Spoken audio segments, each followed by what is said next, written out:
Hey guys, it is just gone 11:30 AM I believe, and I've been watching some Aoife from, I can't remember her channel name, she's recently changed it. Let me just... More clear that I got... From Words of Clover. I was just having like a Zoomies moment, if you can hear her running around in the background. And I just got inspired to do like a cozy reading morning, evening, day, night thing. So yeah, my battery's really low, so I thought I'd just quickly do this intro and then charge it whilst I have breakfast and stuff. So just a little update on what I'm reading. I'm currently got nearly 3 books on the go. So this is an awkward one to lift, but I'm reading this, which is I Am the Seed That Grew the Tree, a nature poem from every day of the year, selected by Fiona Waters and illustrated by friend Preston Gannon. And it's such a beautiful collection of poetry, so it's just to inspire love of nature for young children and stuff. But the illustrations are absolutely like stunning, and it's a lot of different poetry from loads of different poets and people of the past and present and not future, but you know what I mean. So yeah, I thought at first it would be like unique to this book, but it's just any sort of nature poem that has existed basically. So I'm just kind of going through it slowly. I'm highlighting some of my favourite poems up here. The other book that I'm reading is a buddy read. I'm reading this with Lexa, Wendy on Instagram and Leonie on Instagram, and that is To Sleep in a Sea of Stars by Christopher Paolini. I got this for my birthday and I'm so excited to be reading it. Christopher Paolini, if you don't know, is the author of The Inheritance Cycle, so you know the book Eragon and Eldest and Brasinga and Inheritance and the crappy movie that kind of spawned from it, but we don't talk about that. He's the author of that, and I've been waiting for like a sci-fi from him for a long time. It's been a long time coming, and I've been following him on, I think, Twitter for the longest time, and then Instagram when I got Instagram. And he was also always sort of teasing how he wanted to do sci-fi and how something was in the works. So I was super excited when this was released this year. I'm getting a good way through it, I think. I'd say I'm about a quarter of the way through, and I love it. So it's basically a first contact with aliens book, and we're following Kira Naviras as she's a xenobiologist in space. Basically, it's set in space. A lot of Earth have already moved into space, established themselves, colonising other planets, and one day she gets in a spot of bother. See, it says here, during a routine survey mission on an uncolonised planet, Kira finds an alien relic. At first she's delighted, but elation turns to terror when the ancient dust around her begins to move. As war erupts around among the stars, Kira is launched into a galaxy-spanning odyssey of discovery and transformation. First contact isn't all what she imagined, and events push her to the very limits of what it means to be human. While Kira faces her own horrors, Earth and its colonies stand upon the brink of annihilation. Kira might be humanity's greatest and final hope.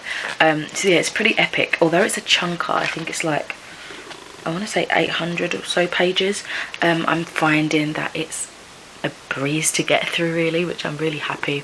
I was hoping that would be the case because obviously I've only read, well, Christopher Paolini's only ever put out fantasy novels that I've read. So I wasn't sure how his writing style would differ for a sci-fi story, but so far I'm loving it. And then today I'm going to be starting a buddy read with Deborah from Hills of Books on Instagram, and that is for The Novice by Trudy Canavan, which is the second book in the Black Magician trilogy. And we read the first book, which was The Magician's Guild, last month, and I asked if she'd be happy to read the second one, so it was nice. Hopefully we'll get to the third one maybe next month, which would be cool. And we've all tabbed it out for sort of plots. It's basically about 3 chapters a day, with every Sunday, which is like 2 Sundays for the time of reading this, being like a catch-up day, but we might speed through it a bit quicker, a bit slower, depends how it feels, you know. This is always just a guide. So yeah, basically this is the series so far is about a girl called, I can't remember her name. Oh shit, nearly dropped the book and freaked out Elsa. How can I not remember her name? Sania. The world is full with this guild of magicians, as you'd imagine from the title of the first book, The Magician's Guild. And every year, I think it is, they basically have like this sort of purge where they push out all like the people in the slums and stuff, and just have a big sweep of it to try and make the people in the city feel safe. This year it doesn't go as expected, and someone has been able to throw something to injure a magician through their like safety field of magic, and that's not supposed to happen. So that means there's like a rogue magician somewhere in the slums, and the battle, the pursuit is on to try and find who has that power and try to covet them into training them basically, or something not as nice regarding their powers. So yeah, I'm really struggling not to spoil anything. But yeah, that is the buddy read I'll be starting today. I have got some things to do today.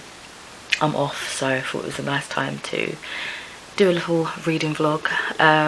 But yeah, hopefully I can start these or continue on with some of these books later on this afternoon. So I'll catch you then. Right now I'm going to have some breakfast, even though it's technically lunchtime, and then I'm just going to chuck this camera on charge. So it's just gone 5 PM. I've done a lot of Christmas shopping online. I've got my cup of tea and I'm looking at my shelves, and I've recently reorganised them, but there's a few things that are irritating me. Like, for example, the Throne of Glass series looks backwards from the way I've put it, and there's a few books on my graphic novel shelf that I feel don't line up properly. So I'm going to quickly do that and show you guys just a little bit of b-roll, I guess, and then I think I want to do a tag in this video. So we shall see what tag I choose. I think I've got an idea for which one I want to, because it sounds very fitting for this time of year. So let's have a little gander. It's still too hot.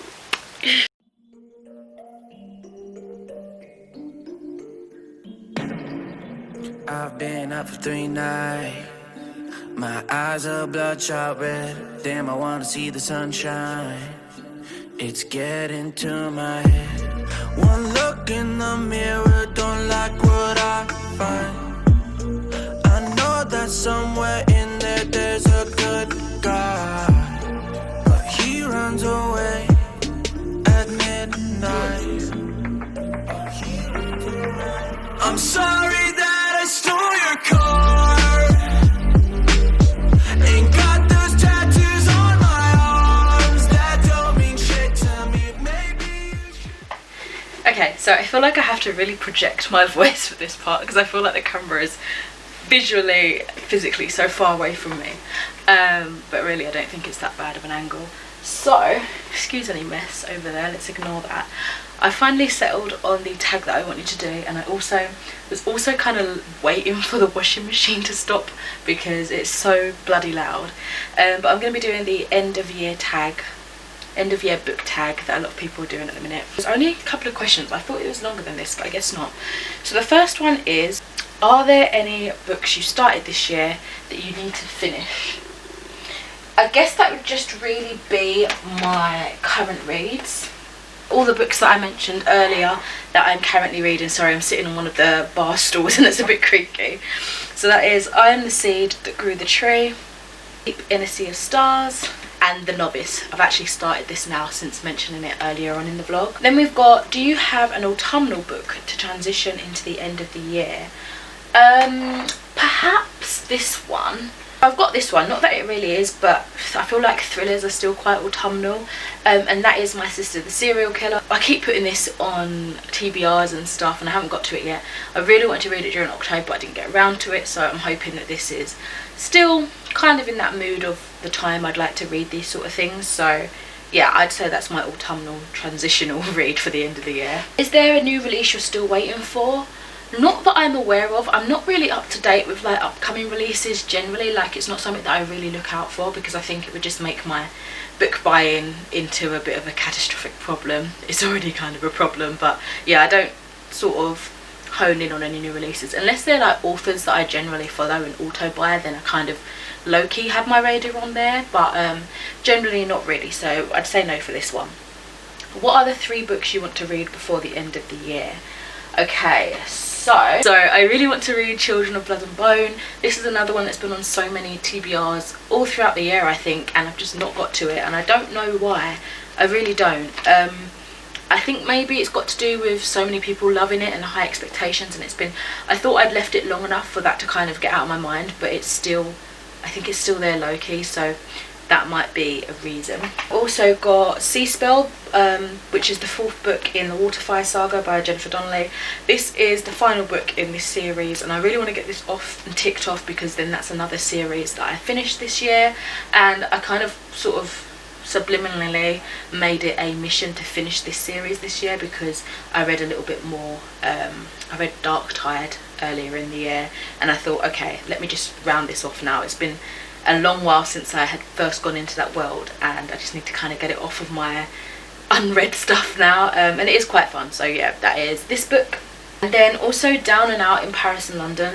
This is a George Orwell book, just because I've got 3 books that I own by him, and I've already read the other 2, so it's just another thing that's constantly in my mind where I haven't read it, and I've got all the other 2 like just lining up on my shelf, sitting nicely, and this one's waiting to be with his family and friends. So yeah, I just think it's going to be a harder to read one, because I think it's somewhat autobiographical. Yeah, it's about the poor and destitute time in 1920s Paris and London, and it's about George Orwell as he's penniless and nowhere to go. He's wandering the streets of both capitals in search of a job. Yeah, I just think it's going to be a bit of a slower, hard to get through read. Right, what question are we up to?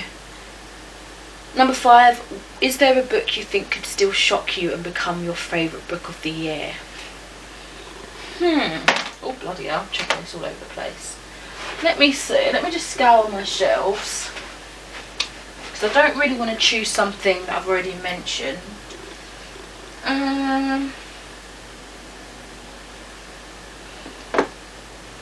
Okay, I've got one, and not that I think it will shock me, but I think, because again I've had it and I keep saying I want to read it and I just haven't got around to it yet, but I think it could become one of my favourite books of the years, or a really good read just generally, and that is The Colour Purple by Alice Walker.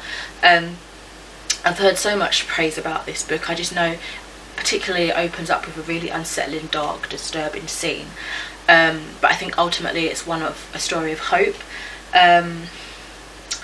So yeah, I think I'm put off again by the fact that I know that there's going to be a harrowing scene at the beginning, but again, it's one that so many people have enjoyed, and I really do need to read this, so perhaps this could be one that could surprise me or shock me, and become a favourite book of the year if I push through and actually read it this year. And then the last one is, have you already started making reading plans for 2021? And the answer for that one is no, not really. I haven't really thought about it. I guess my first and true kind of reading plan is any of the books that I had on my seasonal TBRs that continuously have gone unread, or I've just kept missing or not getting around to. I'll kind of try and prioritise those next year, but even then I might just start afresh and choose a whole load of new books, and that just might get me excited to pick those up, because then it's no like pressure to get to them, you know. Sometimes I feel like as a mood reader, it just like I keep seeing those books and I'm like, I don't want to read them, and if I take that off of that list, then all of a sudden I'm drawn to it, do you know what I mean? I just find that works sometimes. So, but as for like actual challenges, I mean, I've got the Goodreads challenge that I do every year. I'm not really sure. I'm hoping to hit 100 books eventually, because I never can muster it, but we'll see.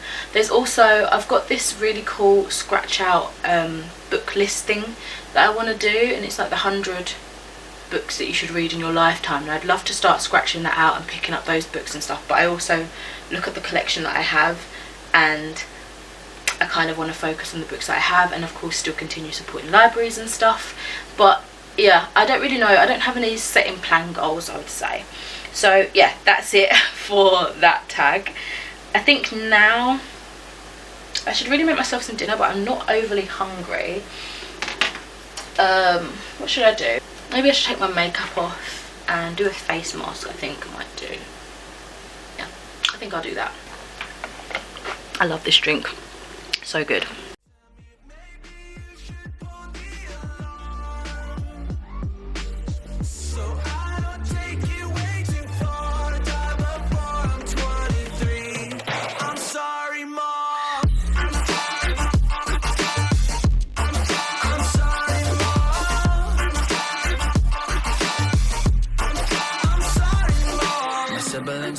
and I wish I were the same. Making bad decisions, it should be my middle name. I love playing with fire, it's my favorite. Watch it burn my whole house down, not feel a thing. One look in the mirror, don't like what I find. I know that somewhere in there there's a good guy, but he runs away at midnight. I'm sorry that I stole your car. Ain't got those tattoos on my arms that don't mean shit to me. Maybe you should pull the alarm, so I don't take it way too far. Drive before I'm 23. I'm sorry, Mom. I'm sorry, Mom.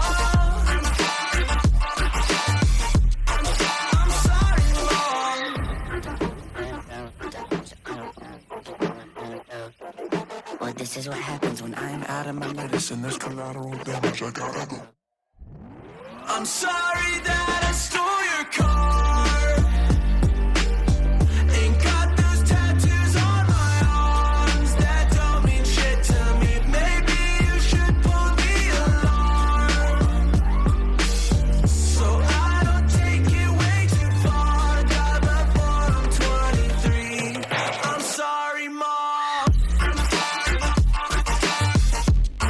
I'm sorry, Mom. I'm sorry,